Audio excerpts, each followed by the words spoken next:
জানবেন এই ঘটনাগুলো একের পর এক ঘটে যাচ্ছে। রাজনগরে আমাদের অফিসে আলাদা হয়েছে, আমরা নড়িয়া প্রশাসনকে জানিয়েছি, কোনো ব্যবস্থা গ্রহণ করা হয়নি। এই হলো সার্বিক পরিস্থিতি। আমরা নিয়মতান্ত্রিকভাবে রাষ্ট্রের আইনের প্রতি শ্রদ্ধাশীল থেকে সবকিছুর সমাধান চাই। আমরা নিজেরা আইন তুলে নিতে চাই না, আমরা বিশৃঙ্খলার পক্ষে নই। কিন্তু এভাবে চলতে থাকলে দেয়ালে আমাদের পিঠ থেকে যাবে। আমি তখন আমাদের নেতা কর্মীদের কতটা সামাল দিতে পারবো সে বিষয়ে আমার যথেষ্ট আমি সন্দিহান। সেজন্য আপনাদের মাধ্যমে আমি প্রশাসনকে জানাতে চাই যে এই অবস্থার অবসান করা, সকলকে আইনের আওতায় আনা হোক। আমি যাদের নাম বলেছি এরা সন্ত্রাসী, এরা বিভিন্ন রাজনৈতিক দলের পোর্টফোলিওধারী, কিন্তু বেসিক্যালি এরা হলো সন্ত্রাসী। এরা মানুষের মর্যাদা বোঝে না, রাজনীতির গ্রামার বোঝে না। ফেসবুকে একটা স্ট্যাটাস দেওয়া হয়েছে, সেটা ফেসবুকে প্রতিবাদ করুন। সেটার জন্য যে দিয়েছে তাকে কিছু না বলে নেতা কর্মীদের উপর হামলা করা কেন? আপনাদের মাধ্যমে আমরা জাতির বিবেকের কাছে উপস্থিত রাখছি এবং আমরা আশা করি আপনারা সকলে মিলে সজাগ প্রহরীর দায়িত্ব পালন করবেন। মিথ্যা তথ্য উপস্থাপন থেকে আপনারা নিশ্চয়ই আপনারা নিজেদেরকে সেভ করবেন। জাতিকে বিভ্রান্তমূলক কোনো তথ্য আশা করি আপনাদের কাছ থেকে যাবে না। এবং আমি প্রশাসনকেও বলছি যথাযথ ব্যবস্থা গ্রহণের জন্য। আমি প্রশাসনকে বলছি যদি এটা না হয় তাহলে আমাদের নড়িয়া সখীপুরের ইলেকশন এটা যথেষ্টই সমস্যা এবং বাধাগ্রস্ত হবে। Thank you. মামলার প্রস্তুতি নিয়েছেন বা ইচ্ছা প্রকাশ করেন? যে আমরা অলরেডি মামলার প্রস্তুতি নিয়েছি। আপনাদের কি মনে হয় যে আপনাদের কোনোভাবে প্রশাসন আপনাদের সহযোগিতা করছে না? কিছু কিছু ক্ষেত্রে আমাদের তাই মনে হয়েছে। আমরা ইতিমধ্যেই জানিয়েছি পুলিশ প্রশাসনের বিভিন্ন জায়গায় যথোপযুক্ত ব্যবস্থা আমরা ইতিমধ্যে দেখিনি। আমরা মনে করি বিশেষ করে পুলিশ প্রশাসন যেন কিছুটা পক্ষপাতের দিকে ঝুঁকে যাচ্ছে। সেক্ষেত্রে আপনাদের দাবিটা কি?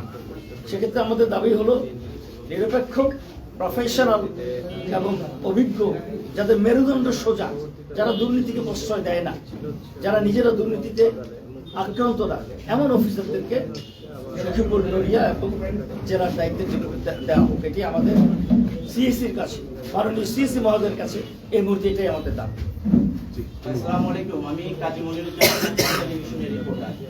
এই যে স্ট্যাটাসটা দিয়েছে বিএনপির অভিযোগ তারা এ ধরনের কোনো কথা বলেননি বা কর্মকাণ্ড করেননি, এর বিপরীতে আপনাদের কোনো তথ্য প্রমাণ আছে কি?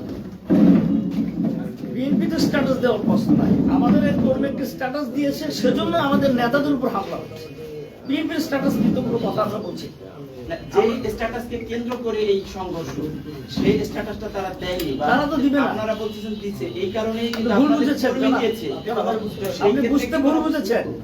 আমি বলেছি 19শে জানুয়ারিতে আমাদের এক কর্মী একটা স্ট্যাটাস দিয়েছে যে আমরা দেখলাম একজন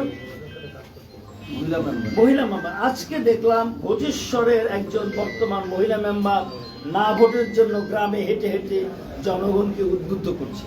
এই স্ট্যাটাস দিয়েছে আমার কর্মী, আমি দায়িত্ব নিয়ে বলছি।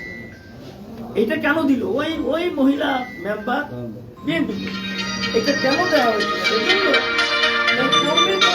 তাদের উপর হামলা হয়েছে। তিনি যে কাজ করছেন এটার কোনো প্রমাণ আছে? সে প্রমাণ আমরা দিয়ে দেবো যদি উনি চান। আচ্ছা, প্রমাণ দেওয়ার জন্য কি গায়ে হাত দিতে হয়? না, সেটাই ওনারা দাবি করছেন বিএনপি নেতারা। আজকে এটা যদি ভুল হয়ে থাকে এই তথ্য, তাহলে ওনারা ফেসবুকে সেটার জন্য প্রতিবাদ করবেন। যার নাম এটা গেছেন কোনো নাম উল্লেখ করা হয়নি যে কে এটা করেছে। তারপরে কেউ যদি নিজে থেকে মনে করেন যে এটা আমাকে ইঙ্গিত করে করা হয়েছে, তিনি মানহানির মামলা করবেন। তিনি আপনার যা কিছু আইন কানুন আছে সেখানে এগোবেন। তিনি কি মানুষ লেলিয়ে দিবেন আরেকজনকে আহত করার জন্য?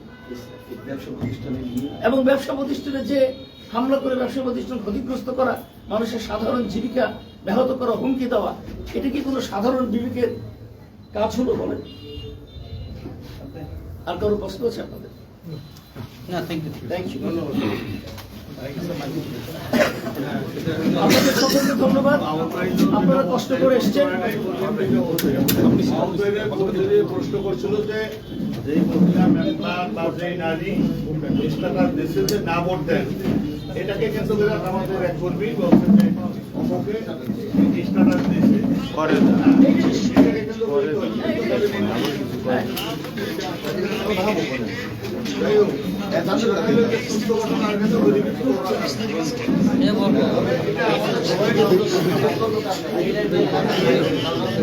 দুর্ঘটনা বলতে আমরা প্রতিটা কেউ না হই, এটা আমাদের সবার সেটাই, সেটাই।